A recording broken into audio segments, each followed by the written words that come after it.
I'll be there. So before I went to her house, I actually called one of my Turkish friends who lives in America.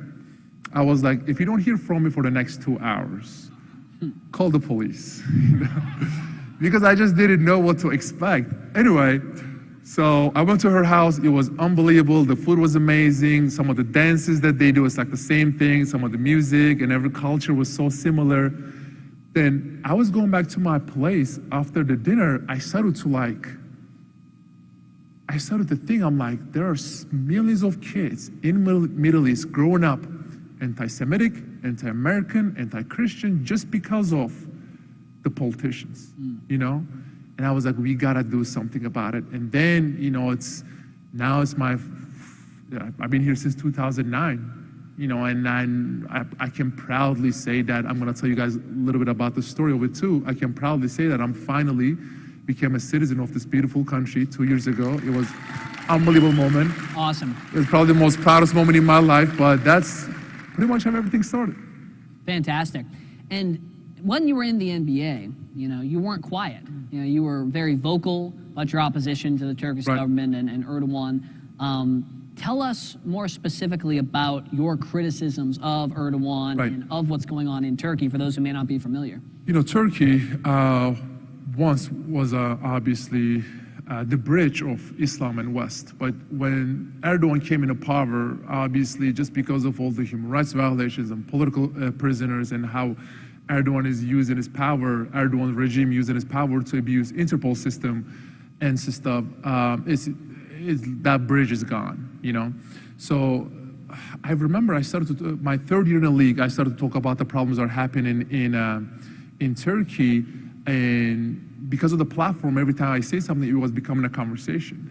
So the more the news outlets actually started to give me a platform, I started to talk about it, and those things affected me and my family. My dad, you know, was a scientist. They fired him. My sister went to medical school for 6 years, and actually she still cannot find a job. I think the saddest one was my little brother because, you know, he wanted to be like his big brother and play in NBA and stuff, but he was getting kicked out of every team because of the same last name. So they were getting affected so much, they had to put a statement out there and said, we are disowning Enes. The Turkish government didn't believe that. They sent police to my house in Turkey. They raided the whole house and they took every electronics away, phones, computers, laptops, iPads, because they wanted to see if I am still in contact with my family or not. They couldn't find no evidence, but they still took my dad in jail for a while. But we put so much pressure from here to Turkey, they had to let him go. And then they revoked my passport. They put my name on Interpol list. I mean, in their eyes, I'm an international criminal. Recently, I don't know if you guys seen it or not, but they actually put a bounty on my head. So I can only go to 29 countries in the world because some of the other countries that if I ever travel, then I would be deported back to Turkey, you know? So it's been a very difficult experience to just dealing with a dictatorship like that. So for sure, it's interesting. Yeah, a $500,000 bounty, right? Yeah. The threat of imprisonment, all for simply speaking freely, for criticizing. Exactly. So that's what I was like trying to tell some of my friends here. Like, you know, I'm sure. I mean, some of my teammates, especially, they love to like criticize America, which I'm not saying we're perfect, but many of them calls it trash. Many of them say so many crazy things about America. But I'm like, listen, let's some of those countries out there, you will be hanged. You know, so I just hope that they can understand how blessed they are to be in this country like that. Yeah, it was only recently there was a WNBA player, right? And the irony of that, a WNBA player speaking out against America when we had a WNBA player imprisoned and detained indefinitely in Russia.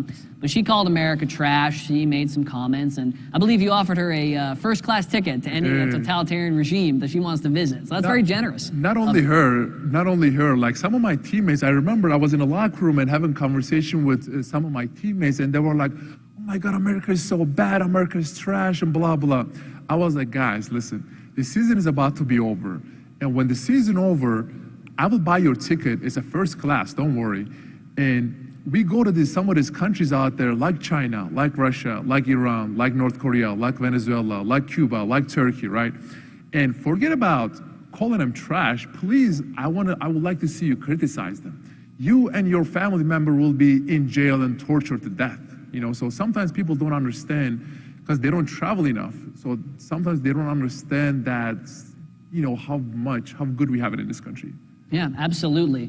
And you mentioned, I believe, 29 countries out of the vast majority you can't go to because of the threats. And I believe that the FBI at one point even gave you a panic button when you were traveling around for the NBA. Is this something that you think about on a daily basis? Do you ever get rattled, or does this motivate you? I mean, it does motivate me first, because that shows that how much they actually scared of me, But the second thing is, it does feel a little weird to live with a panic button next to your bed, or knowing that you have a bounty on your head and you could get killed in any day and stuff. And every place you have to go, you have to get in touch with the FBI and stuff. So it is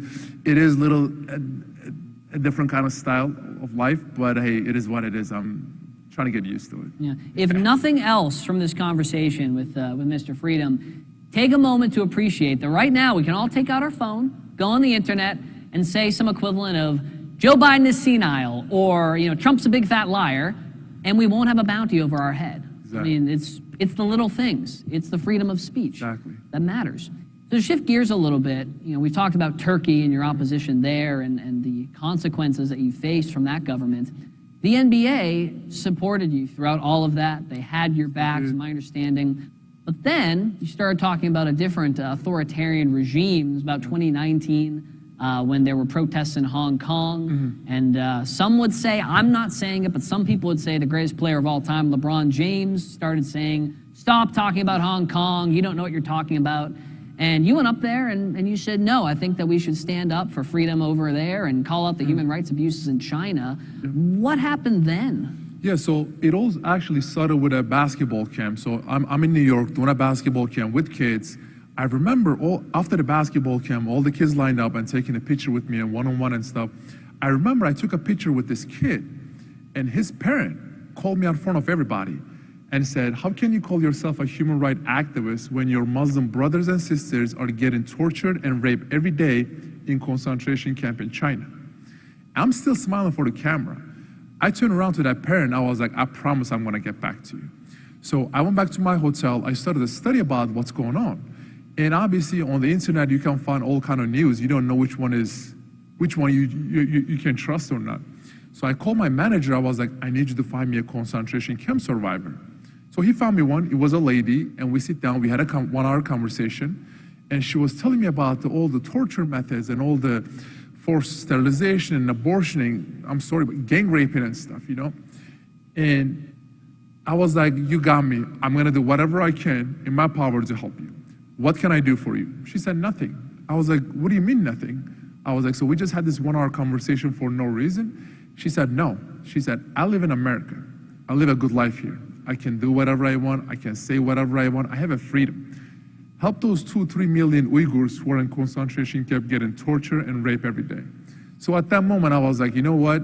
I don't care what it takes. I'm going to stand up for these innocent people. So I wanted to do it in a very unique way, because I remember when I was a kid, whenever I watched an NBA game, the first thing I was watching was the shoes. I mean, what color they are, what brand it is, if they're comfortable. And the next day I was telling my dad, please buy those shoes for me.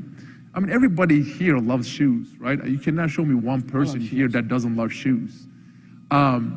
So I came up with this idea. I was like, let's reach out to these artists around the world and who's been oppressed by their government, and let's put all the struggles, all the pain, whatever they've been through on non-slave labor shoes, and we're gonna go out there and play basketball. And there was no rule against it, because 3 years ago, 2020, when they took us in an NBA bubble, it was during the protests. All the players were putting on their shoes, Black Lives Matter, Black Revolution, George Floyd, Breonna Taylor. I was like, fine, there is no rule against it. So my first topic was Free Tibet, right? It's a human rights issue, Free Tibet. So I created the shoes. I went out there. I was playing for the Celtics. Our first game was against New York Knicks, opening night, our biggest rivalry, at Madison Square Garden. So I put the shoes on. I went out there and started warming up. And 1 minute before the game started, two gentlemen from the Celtics, they were for the NBA, came to me and said, take your shoes off. I was like, excuse me? They said, you gotta take your shoes off because your shoes has been getting so much attention internationally. Obviously, it was from China. They said, you gotta take them off. You know, it was the perfect moment for me because I was just getting ready for my citizenship test. Every day I was studying. So I closed my eyes. I was like, okay, there are 27 amendments. My first amendment, freedom of speech. I turned around and said, no, I'm not taking them off. So they're like, what do you mean? I was like, I don't care even if I get fined. I'm not taking them off. They said, we're not talking about getting fined. We're talking about getting banned. So they were literally threatening me to get banned. Anyway, I played 0 minutes first half. I went back to my locker room. I looked at my phone. There was thousands of notifications. I clicked on the one that my manager sent me. He said, every Boston Celtics game is banned in China. It took them 24 minutes to ban every game in television. Think about it. First quarter, 12 minutes. Second quarter, 12 minutes. Anyway, the game ended. I played 0 minutes, which I played every game before that. I played 0 minutes, and obviously we lost the game. We did lost the game very, very bad. Anyway, so after the game, I told my manager there was a media storm. We literally were getting media from all over the world. I was like, I don't want to do no media. I don't want because I didn't want my teammate to think that I'm doing that for attention. So after the game, NBPA called me, the Player Association, which I give thousands of dollars every year to protect my rights against the NBA. They said, listen, NBA has been pressuring us. You can never wear those shoes ever again. I talk about the problems that are happening in Turkey for the last 10 years. All I got was support. I talk about the problems that are happening in China. My phone was ringing once every hour. They were telling me you cannot wear those shoes ever again. So they pressured me so much, I was like, you know what? I promise I'm not going to wear free Tibet shoes ever again. They said, promise? I said, promise. We hung up the phone. So the next game, I wore free Uyghur shoes. So they called me after the game, right? They called me after the game. They said, you're a liar. You lied to us. I was like, hold on a second. First of all, I never lied to you. I never said I'm not going to wear free Uyghur shoes. I just said I'm just not going to wear free Tibet shoes. So at that moment, they understand that they're not going to be able to make me apologize from the Chinese government or to make me my tweet down and just say, sorry, I didn't mean, blah, blah, whatever. So after the third game, one of my teammates walked up to me and said, you know this is your last year in NBA, right? You criticize China, you criticize Nike, especially Nike, because Nike, I don't know if you guys wearing Nikes, and if you are, just take them off and throw it away. The trash is right over there. Trash is right over there. Because look at this hypocrisy. Nike, the biggest sponsor of the NBA, they stand with Black Lives Matter in this country. They stand with LGBTQ community. They stand with no Asian hate. They stand with Latino community. But everybody knows about the sweatshops and, slave laborers. So I was like, you know what? You guys are hypocrites. I'm going to expose you too. So my teammate said, if you criticize Nike, if you criticize China, you will be done playing basketball. Have fun, smile. I hope we win a championship, but you're never going to get a contract ever again. I was like, sure. February came, and I got released. Released means blackballed. Released means fired. And since then, it was over. It's been almost 2 years now. The saddest thing was, I played 11 years in NBA. I had hundreds of teammates, hundreds of coaches, so many people from the NBA office. Not one of them texted me.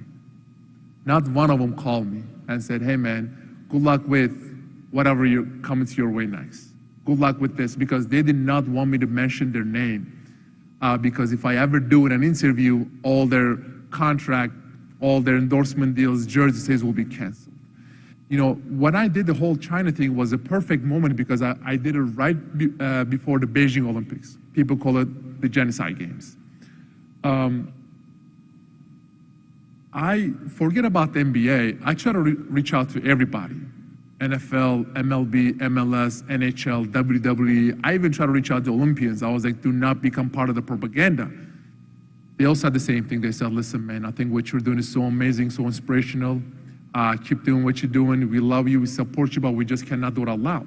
I said, why? They said, well, we have shoe deals, endorsement deals. We want to get another contract. I asked them one simple question. I was like, put yourself in their shoes. If your mother, if your sister, if your daughter was in those concentration camps getting tortured and raped every day, would you still pick money and business over your morals, values, and principles? They usually turn around and leave the room, literally. So, yep, since then, I don't consider myself a retired player because I have not retired yet. I still work out and stuff. But yeah, that's what happened. And the commissioner, Adam Silver, right, he's gone on the record and said some version of, oh, well, you're not in the NBA, not because of anything you said, nothing to do with that. My God. I'm going to bore you with some numbers really quick. There's been about 5,000 people who have ever played a game in the NBA. Only about 40 of them have ever had multiple games where they've scored 20 points and secured 20 rebounds in any game, which is an incredibly impressive feat. This guy's one of those people. He's done it at least 10 times, right? He's not in the NBA, not because he can't play. He's in the NBA because they're choosing profits over people, and they're not backing down from China. So I'm sorry they're wimps, man. I'm sorry they're not backing down. I know, man. It's heartbreaking. Yeah. So I want to talk a little bit more about, this country, and congratulations again on your citizenship and being a part of it. Several folks... You got a home here if you don't have a home in the NBA, I'll tell you that. Several folks have asked you, and you've deferred every time. You say you're not sure yet, but they've said, hey, are you going to run for office? We need your voice. Do you have an answer to that question today for this crowd? Okay, so first of all, I want to say I remember I was a green card holder, and I did this interview and said, hey, in 5 years, I'm going to become an American citizen. I'm so excited. And the host said, you don't have to wait 5 years. If you marry with an American woman, it's only 3 years. I was like, oh, I didn't know. The next day, I was getting so much DMs from all over America. It was people were sending me wild pictures. Anyway, I don't want to talk about those. But America has been so good to me because I remember people keep talking about me losing my career in NBA, but I signed up for the things that are happening in Turkey. I lost my family. So comparing to losing my career, that's literally like nothing, But America has been so good to me, and I just cannot thank every American that ever lived in this country because, from day one, they opened their arm, they gave me a warm welcome, and now every Thanksgiving, every Christmas, I get so many DMs and say, hey man, we are your family now. You can come to our house. You can celebrate the Thanksgiving with us. You can celebrate Christmas with us. And I have been going to some of my friends' house to learn about Christmas, to learn about Thanksgiving, to learn about July 4th, because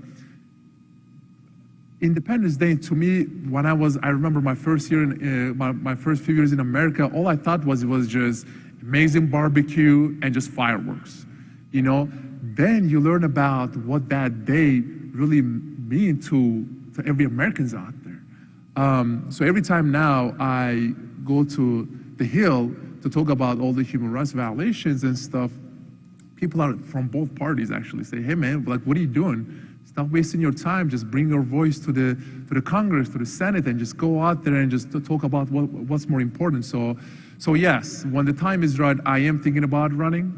I hope I get your support. You got about 1,000 donors in the room. But I love it.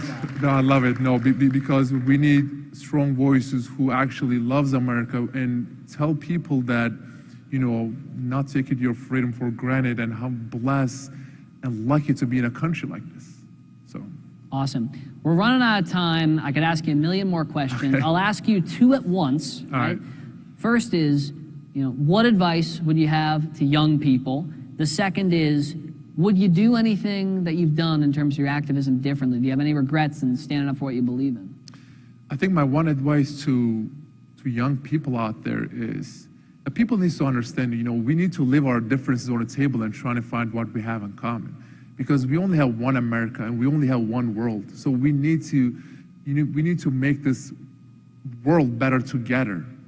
Till one of those crazy billionaires find another planet to live, this world is what we have.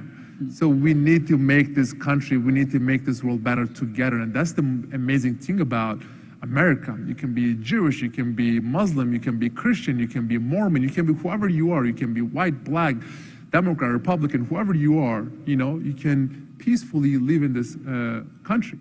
So my one advice to all these young kids out there is just not take your freedom for granted and just smile. Awesome. Yeah.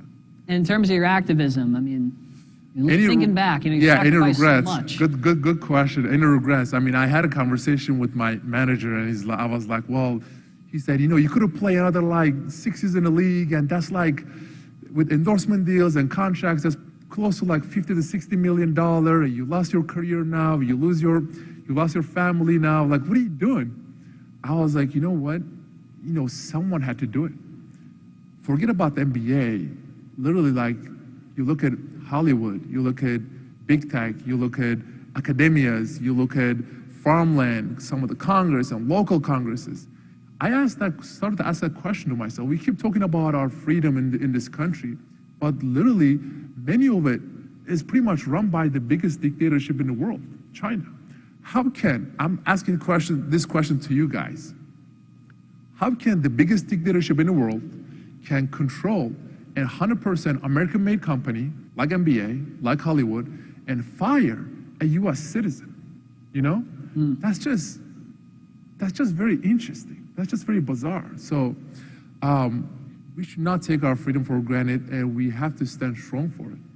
I agree, and Enes, thank you so much for being here, for fighting your fight, for having courage to speak up.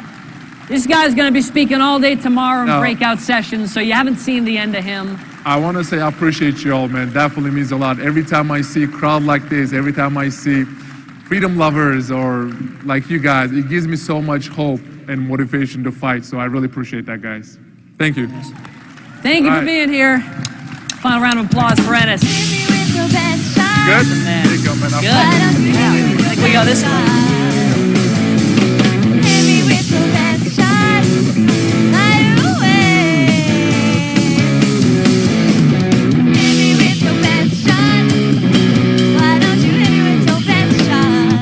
Oh my God, I have popcorn juice all over my script.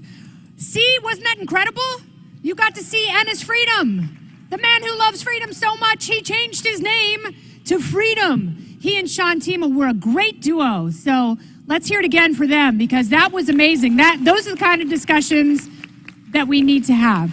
So I told you we had some presidential candidates in the House, and right now, here's someone who's really taken the race by storm. One of the most interesting people, but also arguably the hardest working presidential candidate I have seen in the years that I have been covering presidential politics.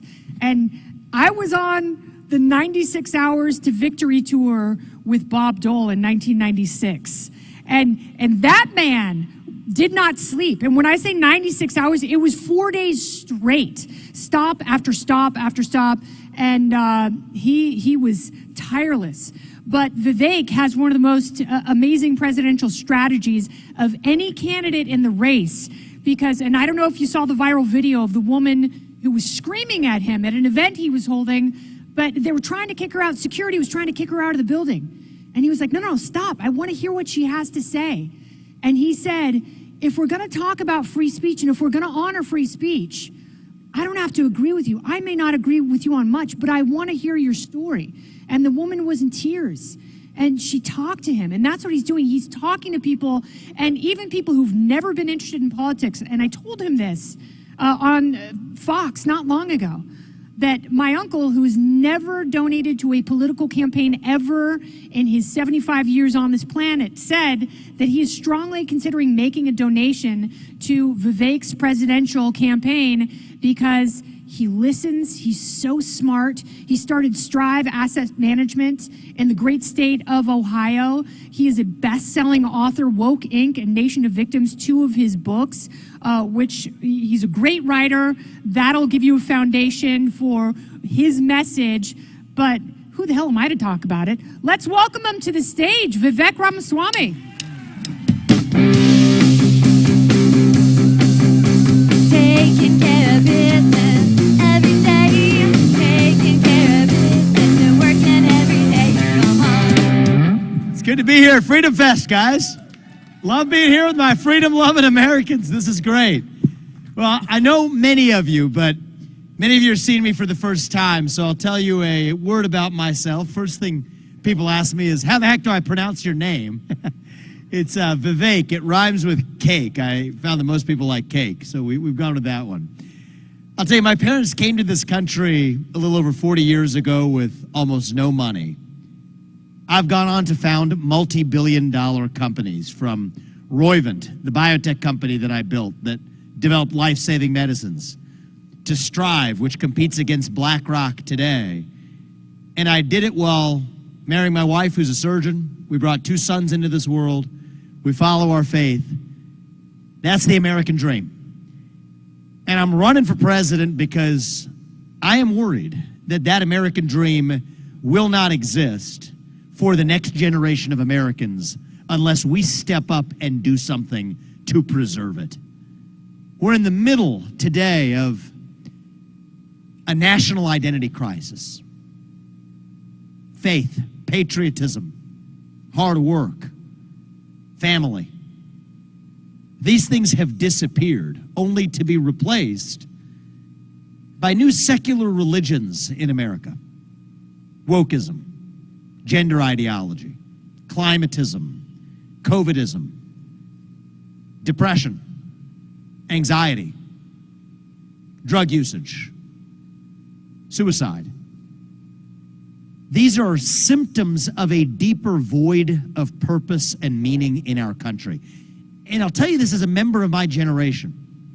I'm a millennial. I'm the first millennial ever to run for U.S. president as a Republican. Thank you. I appreciate that. I'll tell you something about us millennials. I think it's true of all of us. It's definitely true of people my age and younger in this country. We are hungry for a cause.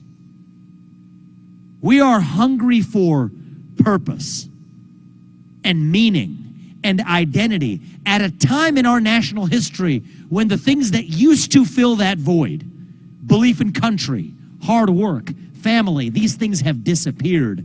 That leaves a black hole of a vacuum in its wake. And when you have a black hole that runs that deep, that is when the poison fills the void. That's what's going on in America today. And what I see in the Republican Party, it's what I'm running in as Republican candidate for president, is a movement that has been pretty good at pointing out the problem one at a time. We've always been running from something. But I think that now is our moment to level up and to start running to something, to our vision of what it means to be an American today. That is the question that we ought to answer. Yeah, somebody my age, that question, what does it mean to be an American? You get a blank stare in response. It's like a deer in the headlights moment. That is the question for us now, what it means to be an American today. To me, it means we believe in the ideals that set this nation into motion 250 years ago. Ideals like meritocracy and the pursuit of excellence, that you get ahead in this country, not on the color of your skin, but on the content of your character and your contributions. That is why we should end race-based affirmative action in every sphere of American life.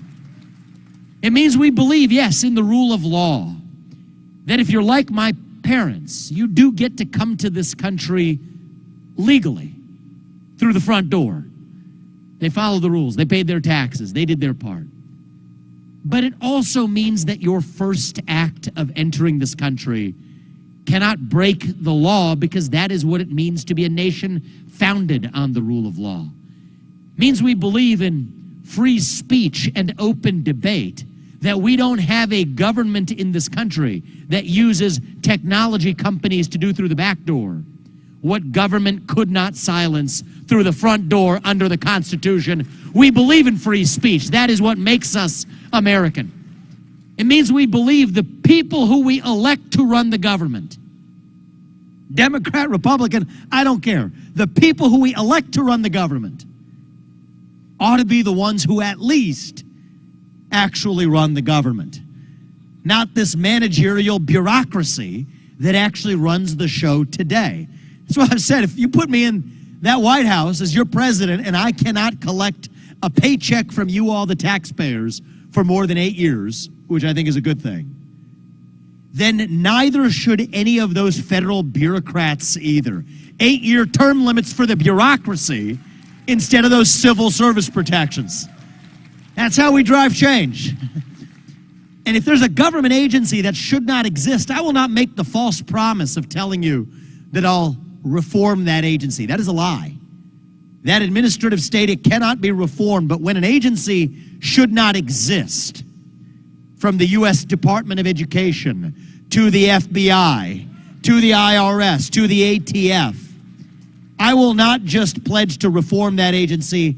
We will go in and shut it down. That is how we restore 3 branches of government, not 4 in this country. See, these are not Republican ideas or Democrat ideas. These are not black ideas or white ideas. These are fundamentally American ideals that we fought a revolution in 1776 to secure. That is what it means to be an American. We believe in those 1776 ideals. Let me tell you what's happened in our country today. The best measure of the health of our American civic fabric, American democracy, is the percentage of people who feel free to say what they actually think in public. Right now, we are doing poorly on that metric. We got to close that gap by more of us starting to have the courage to actually speak the truth in the open again. That is what this campaign is about.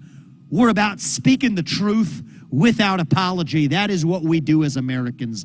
I go around, we will speak the truth. I will share with you my true beliefs. God is real. There are 2 genders. Fossil fuels are a requirement for human prosperity. Reverse racism is racism. An open border is not a border. Parents determine the education of their children. The nuclear family is the best known form of governance to mankind. Capitalism is the best system known to man to lift people up from poverty. There are 3 branches of government in this country, not 4. And the U.S. Constitution is the strongest guarantor of freedom in human history. That is the truth. We stand up for the truth. We do not back down from the truth. That is what won us the American Revolution. That is what will win us the revolution of 2024. I'll tell you, I don't think about even winning the election. That's just a milestone along the way. I think about what I want to be telling you all in January of 2033 when I leave that office. My kids will be not even in high school yet, okay? So we'll be moving on to a new phase of life by then. I don't believe in false promises. There's a lot that the president needs to rely on hundreds of people in Congress to be able to do. This is the stuff of false promises. But there's a few things that I can tell you that I know as President of the United States I'll be able to get done. The first of those is in January of 2033. We will once again in this country have 3 co-equal branches of government rather than an unconstitutional 4th branch of government. We will have reduced the federal employee headcount by over 75% so that once again the people we elect to run the government will be the ones who actually run the government. I will tell you in January 2033 that we are no longer dependent on our enemy, Communist China, for the way that we actually live our lives. The shoes on our feet to the phones in our pockets, we will not be dependent on an adversary for the way we actually live in this country. That's what it means to say that if you're the CCP, you will not deputize our companies, or for that matter, the NBA, as we just heard from Enes, to be able to advance your political agendas in this country. That is what it means to be sovereign as the United States of America. We'll be growing at 4+% GDP growth again in this country. It's almost as though we've forgotten that economic growth is itself our best way forward. How do we get there? We drill, we frack, we burn coal, we embrace nuclear energy. We stop paying people to stay at home instead of actually getting people back to work. We reform the U.S. Federal Reserve, restoring the stability of the dollar as the sole mandate for the U.S. Fed. We shut down most of the regulations that shackle businesses across this country. That's how we revive economic growth. And what I've found in this country, growing up here for the last 37 years, is that we tend to be more proud of our country when we're making more money in that country. And it will be my job as the young guy in this race and who leads this country to make sure that the next generation of Americans is actually once again proud to be American. That is something we have missed for a long time to come, but we can give that to our next generation. I tell you, I grew up into a generation where we were taught to celebrate our diversity and our differences. So much that we forgot all of the ways we are really just the same as Americans, bound by a common set of ideals that set this nation into motion 250 years ago. I believe it deep in my bones that those ideals still exist. I believe it that we together can actually work together to revive them. Yes, we are going through hard times in this country. But I'll tell you the same thing that I tell to college campuses as I travel this country. Those are left-leaning audiences. This audience may lean a different way, but the message is the same. Our hardship is not a choice. Hardship is something that happens to us in life. But victimhood is a choice. And hardship is not the same thing as victimhood. We don't choose victimhood, we choose the other thing. That is what makes us American. E pluribus unum, we say for a reason. It means from many, one. That is what won us the American Revolution. That is what reunited us after the Civil War. That is what won us 2 world wars and the Cold War. That is what still gives hope to the free world.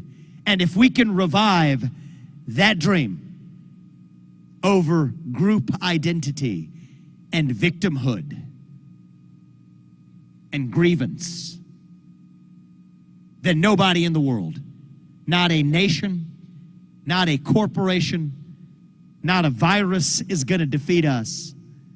That is what American exceptionalism is all about. And that is what we together will revive to save this great nation. Thank you all. Love being here at Freedom Fest. God bless you. God bless your families. God bless our United States. Thank you, guys. Thank you. Appreciate it. Thank you. Taking care of business every day. Taking care of business every way. Taking care of business, it's alright. Taking care of business, he's working overtime. Come on.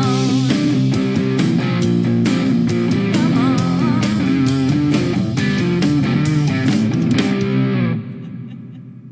Let's hear it for the band. Woo! Did you love it? Did you love Vivek? Were you electrified? This is only day one. This is only our first session. We have so much more to go. And I've got several announcements in just a little bit. You guys are all staying, right? You're just finding your seats?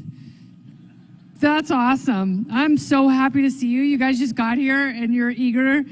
And you all, anyone who leaves right now has to give me $5. Did you guys not hear the rule? Okay. So our next speaker bestowed upon me my PhD in pop culture. It may not be from an accredited university, but it is from one of the few people in Illinois who is keeping corruption in check. He really is doing the Lord's work in a state that is overrun by unions and incredibly corrupt. The Illinois Policy Institute, you better thank God for them, because they are doing some phenomenal work, and they even hosted my book party there in Chicago, which was awesome before Chicago was super dangerous. He's like the anti-Lori Lightfoot. He is the chairman of the Illinois Policy Institute, and if you're good listeners, then he will give each of you your own special PhD. Let's hear it for John Tillman. Woo! Thank you, darling. Ain't no sunshine when he's gone. I won't when he's away. Don't stop. That was good. How's everybody doing? How many people were on Beale Street last night or maybe mid-afternoon drinking when you shouldn't have been? A raise of hands. I might see you there. I love years ago, and to say that Kennedy shocks and awes, the shoes alone don't really begin to tell the full story. I think you've had a those of you who know me primarily from the Illinois Policy Institute, Iron Light and Iron Light Labs. Iron Light Labs, by the way, having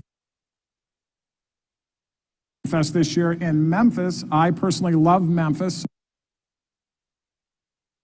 And I'm particularly excited about tonight's session that we're about to do on my left. But the biggest reason I think this conversation to stay the freest country in the world, what brings us together as individuals, work together for common purpose. And there's too much these days. The truth is that at our core, Americans want to get along with each other, black, white, or brown, gay or straight, suburban. We all get along in our daily lives. Still needs to be mended, and there's a lot of problems in this pluralist in terms of how we see one another, how we treat one another. I certainly have, part of the reason I wanted to do this comes to race and race relations, and it's always a very scary time. Heard the wrong.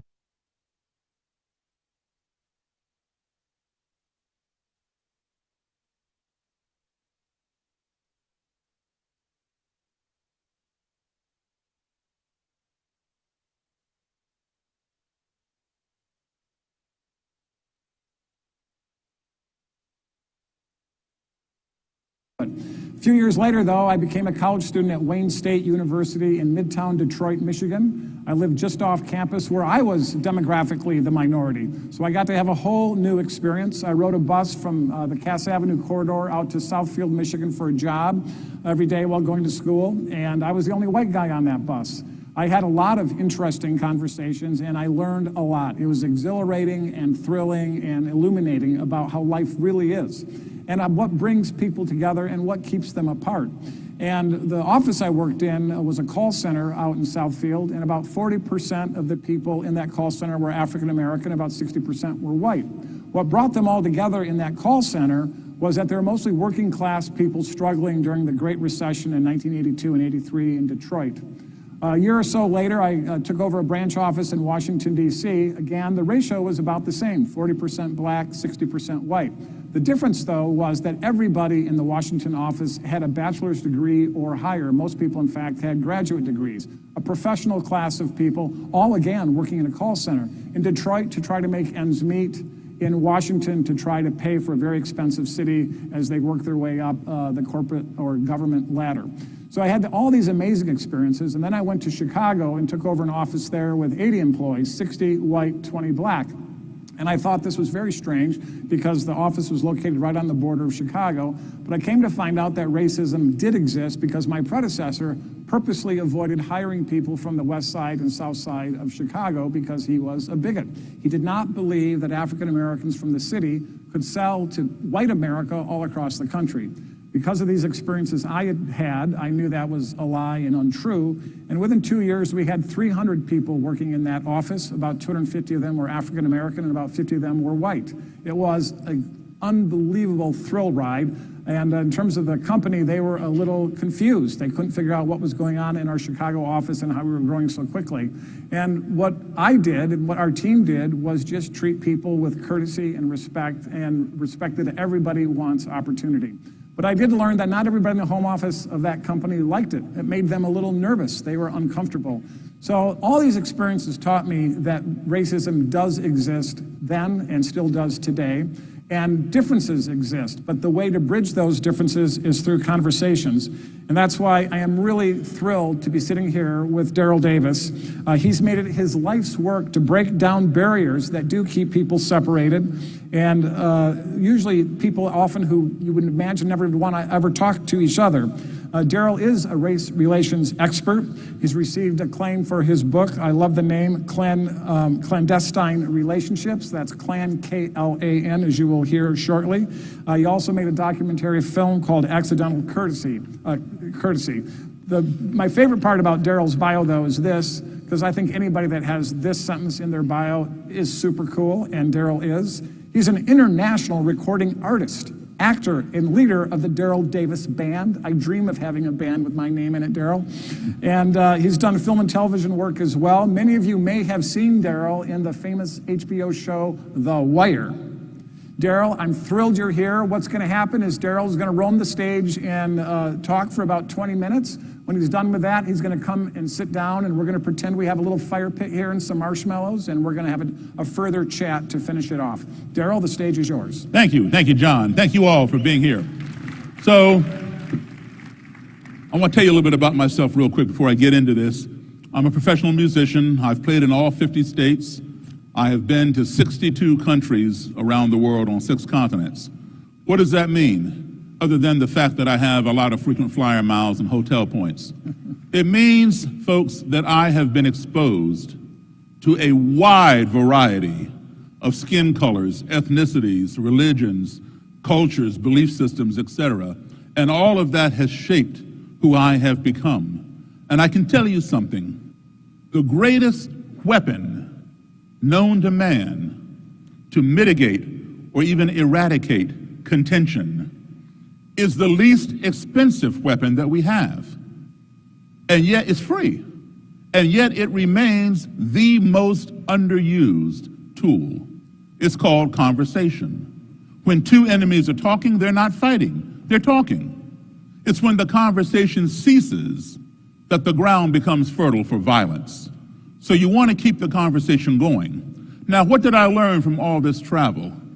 I'll tell you exactly what I learned. I've learned that no matter how far I go from our country, the United States, or even Memphis, Tennessee, whether it's right next door to Canada, or right next door to Mexico, or halfway around the globe, no matter how different the people may be that I encounter, perhaps they don't look like I do, they don't speak my language or worship as I do, I always conclude one thing, that we all are human beings, and as such, every human being, no matter how close, how far away, want these 5 core values in their lives.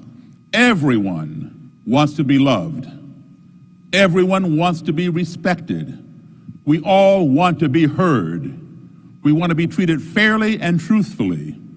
And we want the same things for our family as anybody else wants for their family. And if we can learn to apply those 5 core values, or any of those 5 values, when we find ourselves in an adversarial situation or in a society or culture in which we're unfamiliar or uncomfortable, I will guarantee you that your navigation of that society, that situation, that culture will be much more smooth and much more positive. And I'm going to give you an example. I'm going to use extreme communication to show you how powerful communication is. So what do I spend my time doing in between gigs? Well, here's one example. I've been doing this now for 41 years. Here's an example from 30 years ago. That's in Maryland at a KKK rally. I went and talked to these people. This is almost 8 years ago in Missouri. There were more Klan people there. When the rally is over, they all go to the picnic table and get food and beverages, etc. They always leave some Klansmen there to watch the cross because it's going to topple over, and they don't want anything to get sparks to catch anything on fire. So they stand there and guard the cross and put out the fire when it falls down. What do I do at these Klan rallies? Like I said, I engage in conversation. I am a firm believer that a missed opportunity for dialogue is a missed opportunity for conflict resolution. So I'm going to show you a quick snapshot of a rally that I was at. CNN asked me if they could do a story on me. I said, sure. So they wanted to know when was the next time I was going to a rally. I said, well, I'll call you next time. So I did, and I called them. They followed me 2 hours up to this rally, and they said to me, do you think the leader, the Imperial Wizard there, will talk to us? I said, I'll do better than that. When the rally is over, I'll speak to Mr. Kelly, and I'll get him to come back to my house, and you can interview the head of the Ku Klux Klan inside a black man's house. They're like, whoa, okay. So they filmed the rally. When the thing was over, I spoke with him, and he came back to my house and sat down and talked with me, and CNN. I'm going to show you just a quick clip of that rally from CNN. Listen to what Mr. Kelly has to say. Davis is one of the few African Americans you will ever find attending a KKK rally. More than attending, he is welcome. I got more respect for that black man than I do you white niggers out there. As friendship transcended the color barrier. Listen to Kelly at a Klan rally. I'm a far right man to hell I'm back, because I believe in what he stands for and he believes in what I stand for.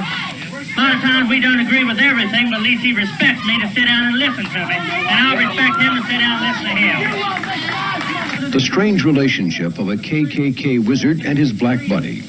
In Washington, I'm Carl Rochelle, CNN Sunday Morning. Okay, you heard the Klan leader say that he respected me. What's that all about? I'm a black guy, he's in the Klan. But he named three of those 5 core values that I gave you. I told you everybody wants to be loved, they want to be respected, they want to be heard, they want to be treated fairly and truthfully, and they want the same things for their family as we want for ours.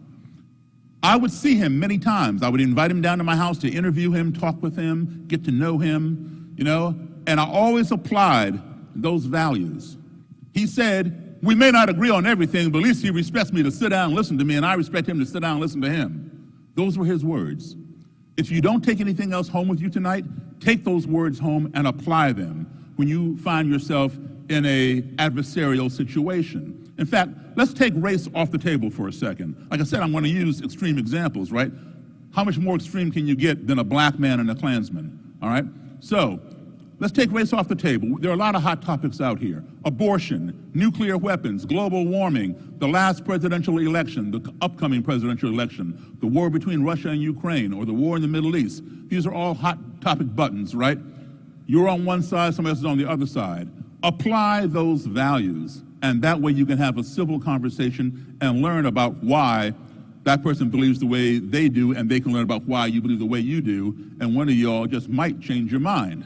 So he named 3 of those values. He said that I respected him. That's one. Now understand something. I'm not a racist. I'm not a separatist, a supremacist, a nationalist. I'm none of those things. I did not respect what Mr. Kelly had to say. I'm going to say that again to be clear with you. I did not respect what Mr. Kelly had to say. I respected his right to say it. You understand the difference, right? Okay, and that's what FreedomFest is all about. You guys here are in the world's largest forum for free speech. Everybody is here, from lay people to experts, from A to Z and everything in between. Get to know these people. Get to know the ones that you disagree with and apply these values. He said, I respected him. He said that I listened to him. That's number two, that I allowed him to be heard, right? And he said, because I respected and listened to him, he sat down and respected and listened to me. Those are his words. We may not agree on everything, but at least he respects me to sit down and listen to me, and I respect him to sit down and listen to him. He named three values: respect, being heard or listened to, and the fact that he reciprocated it. That's fairness. Because I applied those 5 core values, not overnight, but over time, Roger Kelly began thinking about the things that I would talk with him, that I would share with him about. I did not attack him for his beliefs, even though I did not support his beliefs. I listened to him, and in turn, he listened to me. That's treating each other fairly. Over time, he began rethinking, and he decided he needed to leave the Ku Klux Klan and drop that ideology behind, okay? Because of that conversation. And when Roger Kelly left the Ku Klux Klan, he gave me his robe and hood. You laugh, but it's the same robe and hood that you saw in the video there. Okay? That's, folks, is the result of conversation, not yelling and screaming and beating each other to a pulp. That's the power of conversation. And of course, we have here what's called the hood.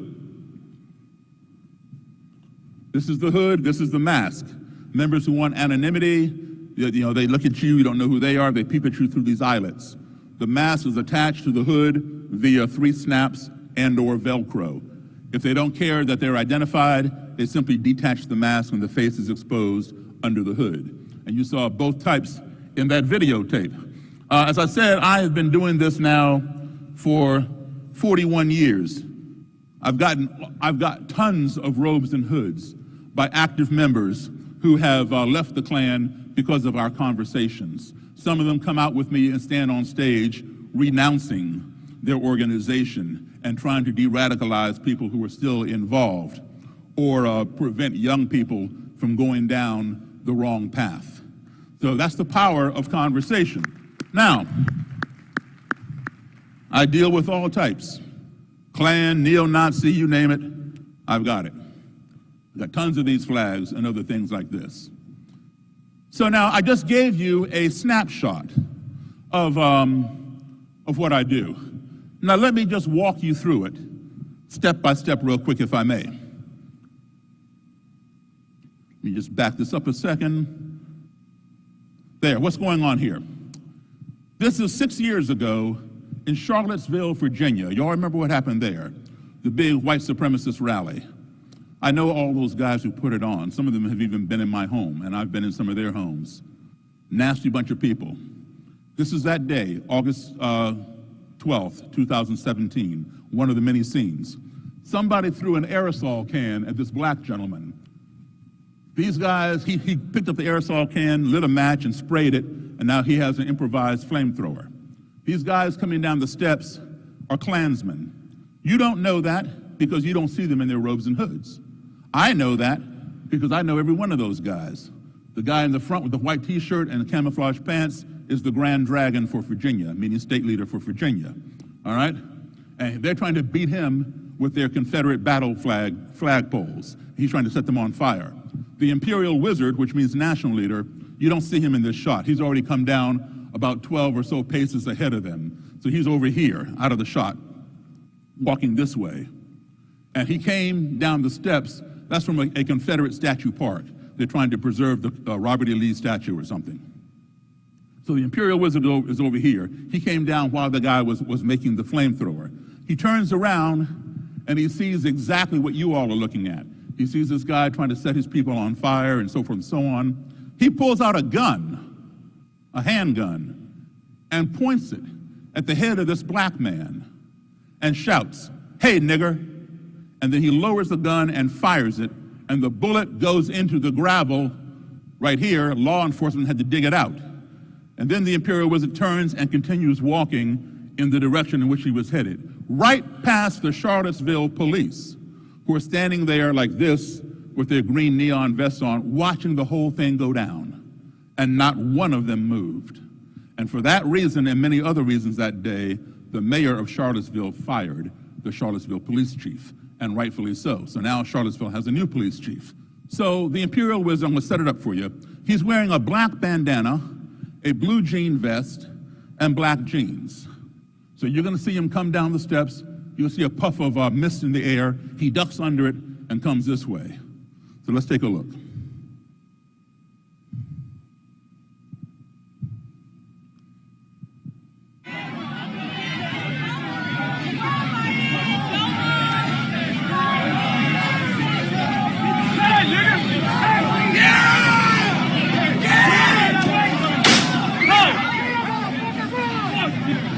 Police up there in the green neon vest.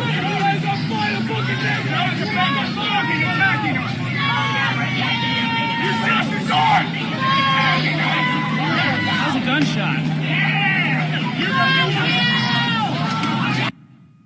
Okay. One of the many scenes in Charlottesville that day. What would you do if that came to your town, wherever you're from? You can't say, "Oh, no, that doesn't happen in my town of Los Angeles, California, or Memphis. That's way over there in Charlottesville, those East Coast people." No, let me tell you something. Anywhere there's hate, that can happen. That can happen. And let me tell you something else. Charlottesville, I don't care where you live, Charlottesville is your city. Because if you are an American, this is your country. And therefore, every city, every American city is one of your cities. So whatever problems Charlottesville has are your problems. Okay, when New York got their trade centers taken down on 9/11, and you live out on the West Coast, that's still your problem, because New York is one of your cities if you're an American, all right? So what would you do? Well, here is the Imperial Wizard. You saw him in his street clothes. Here he is in his traditional Klan attire. You want to play the blame game? Okay, let's play the blame game for a second. Let's blame the black guy for trying to set people on fire. Okay, he gets some blame. He shouldn't have been doing that. Let's blame those Klansmen trying to beat somebody with their battle flag poles. They should not have been doing that. They get some blame. Let's blame him for pulling out a gun and firing it.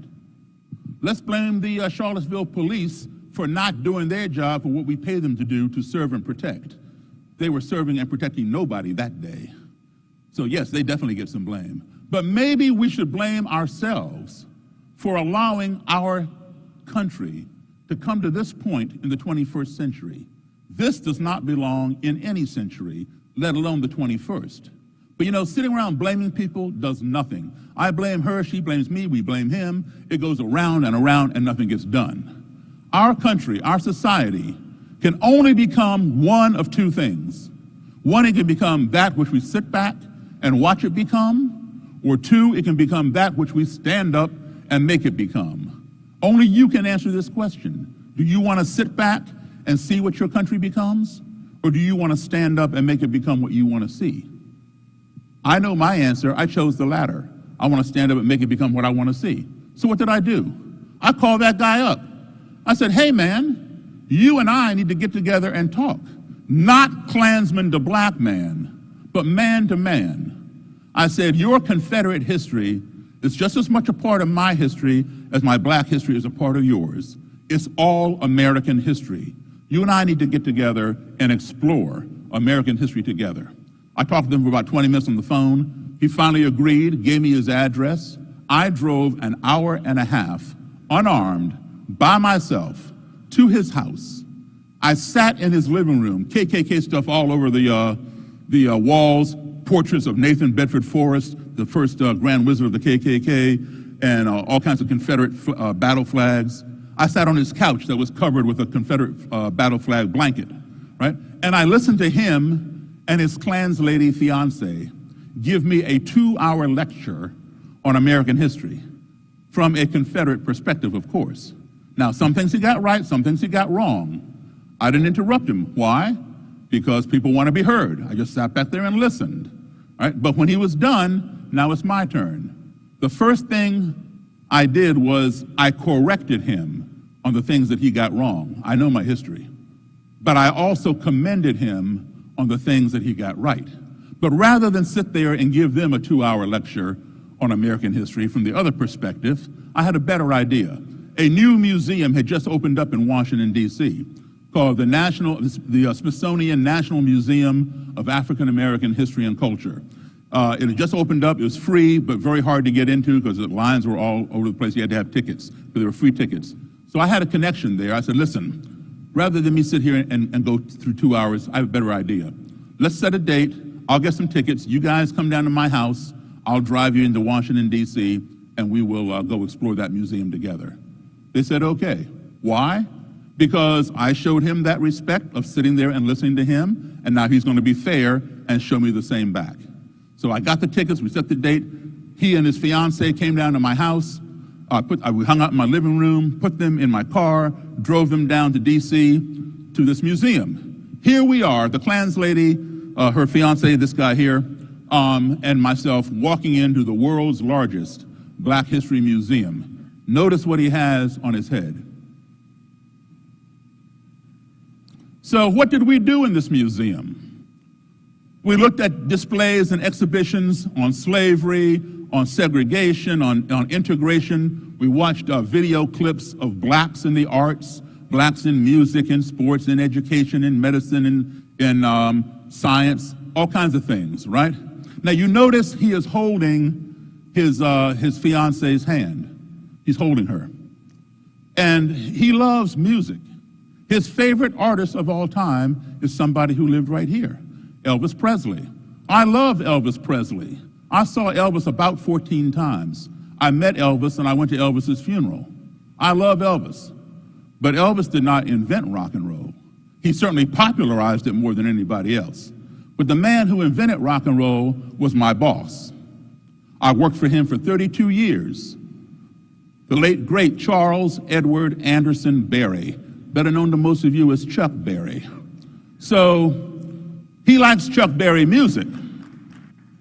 He likes, everybody, Elvis, Jimi Hendrix, the Beatles, the Stones, Ted Nugent, Metallica, Elton John, anybody who plays rock music, any kind of rock music, all of their DNA goes back to Chuck Berry.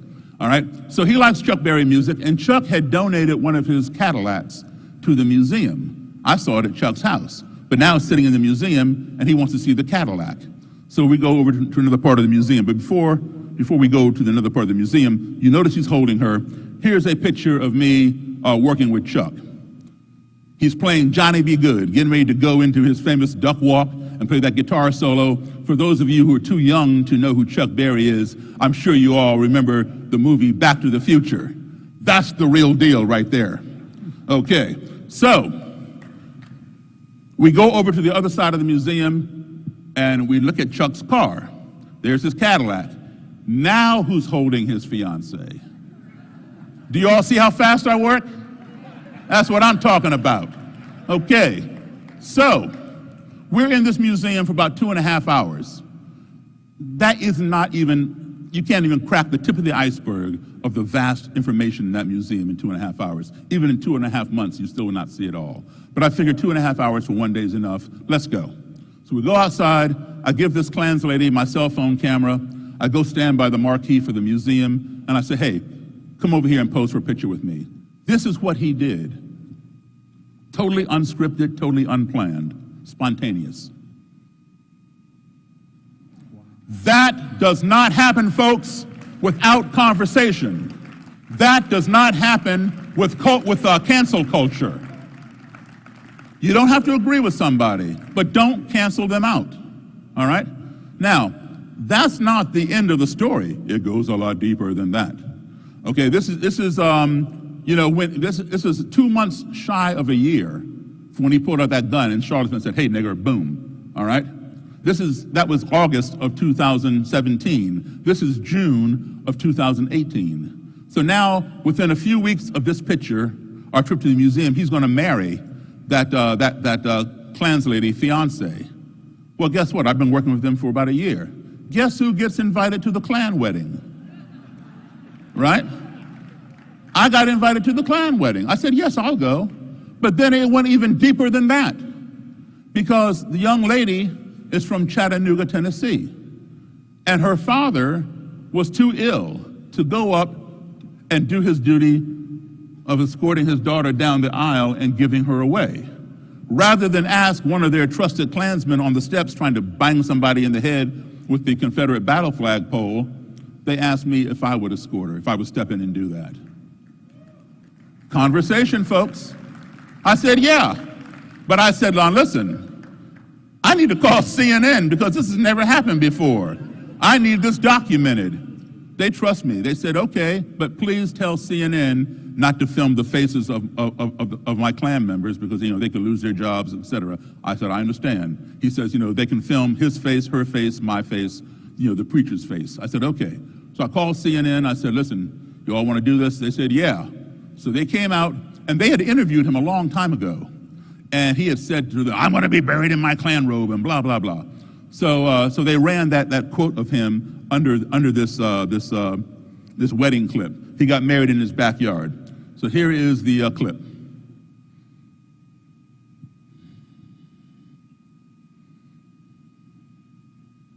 As you stand in the presence of God. This time, it was Davis giving something away. The bride. I mean, his friendship has been something really special. She wanted me to be a part of this wedding. That's beautiful. That's a seed planted.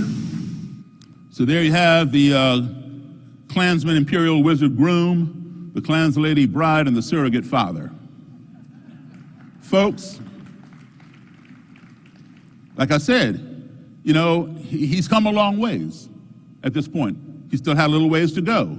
But the important thing is he's going in the right direction. People don't change just overnight, do a 180. That happens on TV shows that only have an hour to solve the problem, right? It doesn't happen in real life. Change occurs incrementally. But if you're willing to put in the time and apply those 5 tools I gave you, that can be the result, folks. Thank you.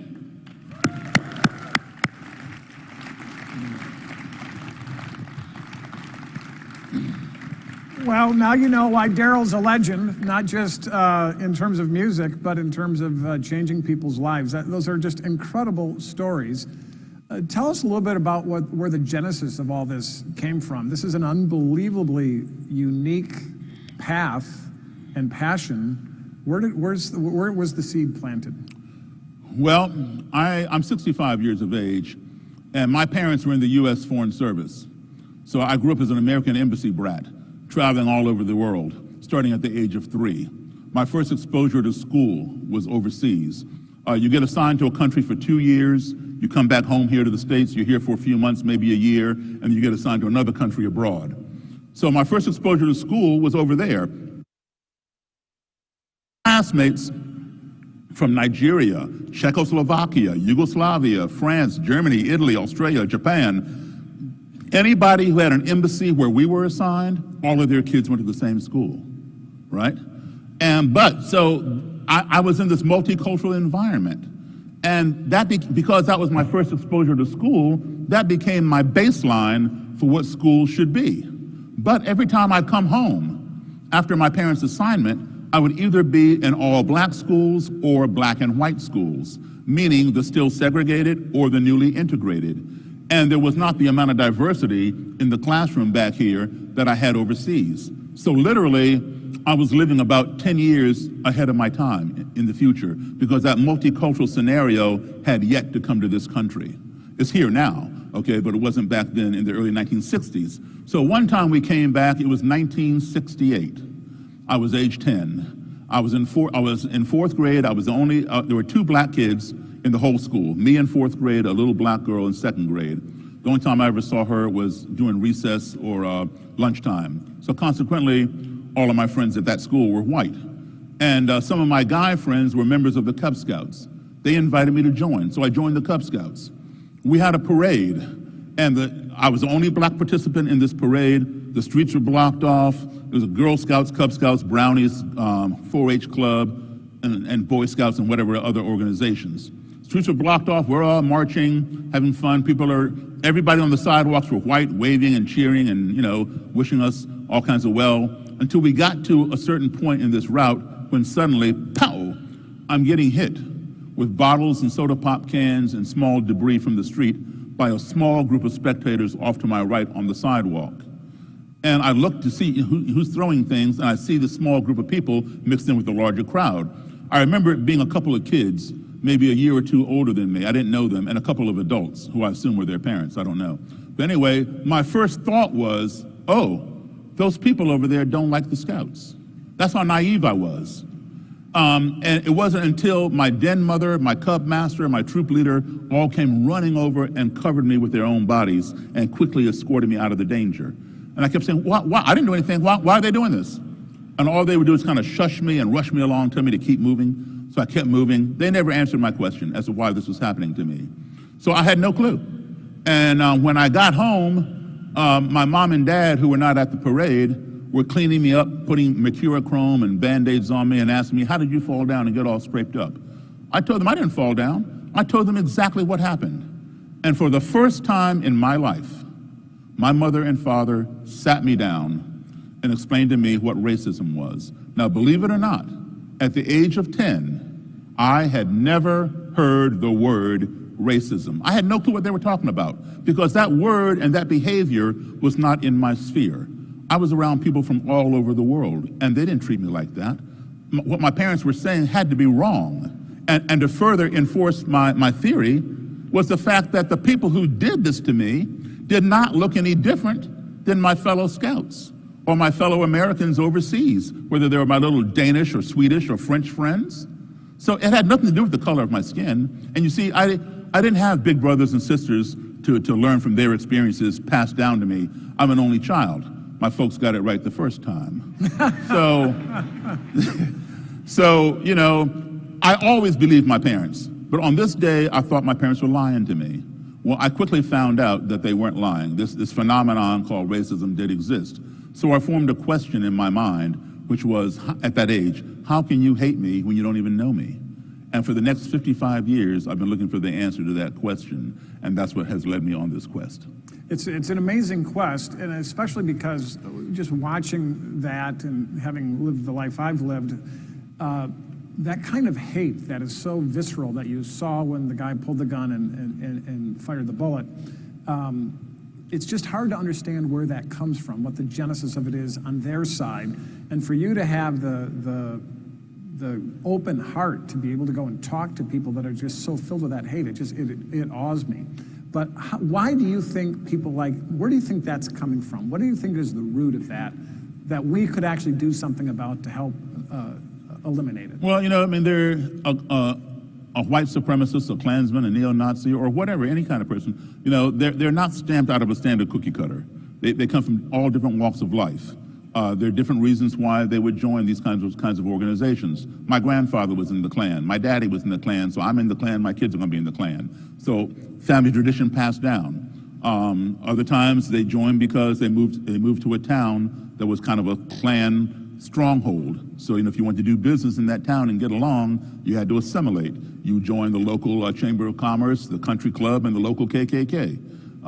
Other reasons could be economic, like you take a depressed town, some of the mining towns, for example, in Pennsylvania, where most of the miners are white people. Mm-hmm. And they go right out of high school, right to the mines, and they've been doing that for generations, right? Their families worked in the mines for hundreds of years.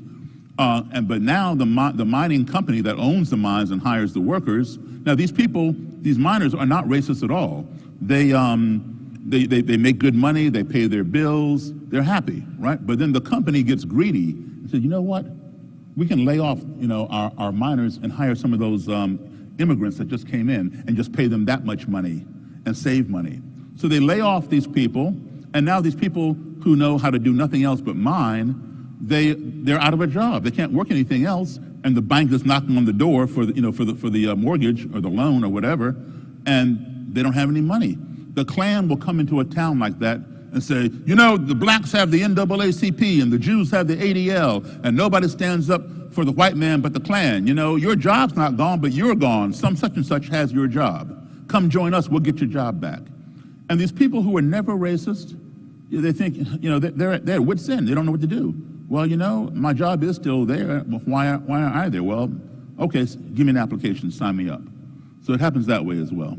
Sometimes it feels, Daryl, like we're not the United States of America, but we're the disunited States of America. The divided states of America. Divided States of America. Bill Courtney talked earlier about the challenges with identity. You know, I've been part of a group of people doing a lot of research on the way people process group identity in their own identity. African Americans, Latinos, Asians, whites, married, not married, with children, et cetera. I've done a deep dive on this with focus groups as well as some surveys. And one of the things that comes across is universally, black, white, brown, Democrat, Republican, Independent, people still believe in America as a pluralistic, tolerant, amazing American dream creating society. What really shocked me, particularly among Latinos, but also to some degree among African Americans in these focus groups, was they wanted their identity, what the political world would call their identity, they wanted that to be seen. But they did not want their entire being and self, their entire humanity to be defined by that one thing. Right. So I actually think group identity politics is a cancer in our country that we have to destroy, because it actually, the idea of diversity, there's a positive version of it, a negative version of it. What it's doing is it's dividing us and making us focus on what separates us and what creates division, rather than this beautiful thing you're doing where you're trying to understand, communicate, have the conversation, and focus on what brings people together. How can we overcome the negative aspects of group identity politics and try to, even today, this word by some is considered politically incorrect, but what we used to call the melting pot, where people came, you know, black, brown, or white, gay or straight, tall or short, fat or skinny, new immigrant or from the Mayflower, we all come here and we work together, we get along in our daily lives, we interact with people in our workplaces, in our social lives, and in our communities that are diverse in most of America, and we all get along most of the time. It's not that there aren't problems, because there certainly are, as we're discussing here, but what can we do to try to resolve this individually and culturally? Absolutely. And what I'm telling you is, you know, I don't want you all to leave here and run to a KKK or neo-Nazi rally. You know, don't try that at home, right? But you all can do something, and I call it walking across the cafeteria. And you can do it physically, or you can do it virtually. And what do I mean by that? In a diverse city, such as Memphis, for example, you have schools, and a diverse population works there. They may be working on the same project. They might even be sharing the same cubicle. But what happens at 12 noon? Everybody goes downstairs to the cafeteria. And except with Hispanics, they just, you know, branch off. People tend to feel more comfortable around familiarity. To leave your little comfort zone of people and walk across the cafeteria and try to sit at one of their tables, and they say,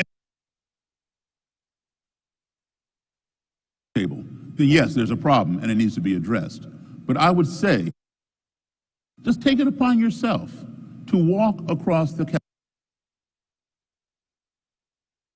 else's table. You have a lot to learn from them. You have a lot to teach them. Will guarantee you will most likely make a new friend. And you can do this at your workplace, at your whatever, right? You can also a co-worker who's in another state or another town or whatever, you'll set up an appointment with one after work, after hours, and say, hey, you know,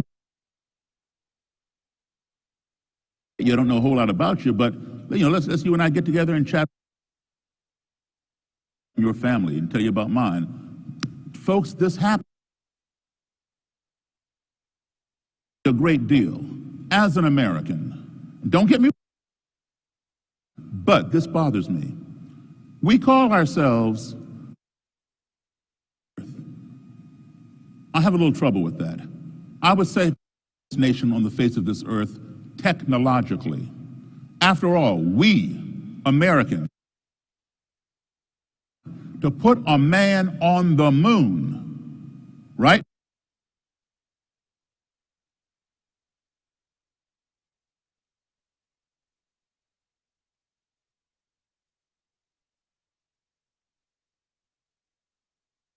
talk to him live from Earth all the way to the moon via satellite radio phone, live. We built that technology. Everybody in here has a cell phone. Everybody in here has email. Type a few numbers, type a few words, hit send. You're talking to people right next door in Kentucky or across the country in California or Australia, Africa, China, wherever you want to talk. We, Americans, built that technology. How is it that we, Americans, can talk to people as far away as the moon, anywhere on the face of this earth, but yet so many of us have difficulty talking to the person who lives right next door because he or she is a different color, a different religion, a different persuasion, a different whatever? It seems to me that before we can call ourselves the greatest, perhaps our ideology needs to catch up to our technology. And once we got them both up there, then we can truly brag about how great we are, all right? Because folks, thank you.